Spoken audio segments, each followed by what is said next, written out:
Every night at 6:30 p.m., he sat at the same table, ordered the same meal, and ate alone. People assumed his family forgot him. They were wrong. The diner sat on the corner of Maple and 3rd, nothing fancy. Red booths, black and white tile floors, coffee always brewing. And every evening, right on time, Mr. Harold Bennett walked in, 81 years old, neatly pressed shirt, old brown jacket, polished shoes. He nodded politely to the hostess and sat by the window, table for two, but only one menu. The waitresses whispered sometimes, "Poor man, his kids probably never visit. He must be so lonely." But Harold never looked sad, just patient. He always ordered 2 meals, 1 roast chicken, 1 bowl of soup, 2 glasses of water. The second plate sat untouched across from him, steam rising slowly, until it faded. After exactly 20 minutes, he would ask for a to-go box, every single night. No exceptions. People stared. Some pitied him, some judged him. No one asked why. One night, a new waitress named Claire worked the evening shift. She was in her early 20s, recently moved to town, still soft-hearted enough to ask questions.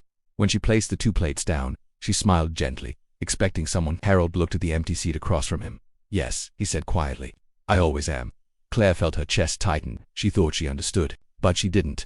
After 20 minutes, like clockwork, Harold asked for the to-go box. Claire couldn't stop herself. "I'm sorry," she said carefully, "but does she ever come?" Harold looked up. His eyes weren't filled with sadness. They were filled with memory. "My wife passed away 3 years ago," he said gently.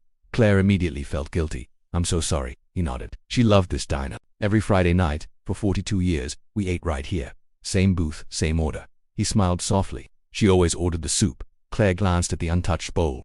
"But why still order it?" Harold carefully folded his napkin. "'Cause across town," he said, "there's a shelter." He paused. "They serve about 30 people a night. 3 years ago, I realized something." He looked at the soup. "My wife would hate the idea of me wasting food, so every night he boxed up the second meal and drove it to the shelter in her name. For Margaret," he'd say as he handed it over. Claire's eyes filled with tears. "So you're not waiting for someone?" Harold smiled. "Oh, I am." He tapped his chest gently.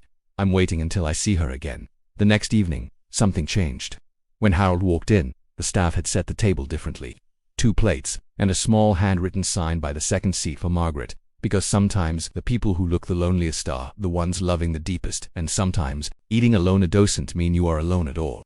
Thanks for watching. Please subscribe.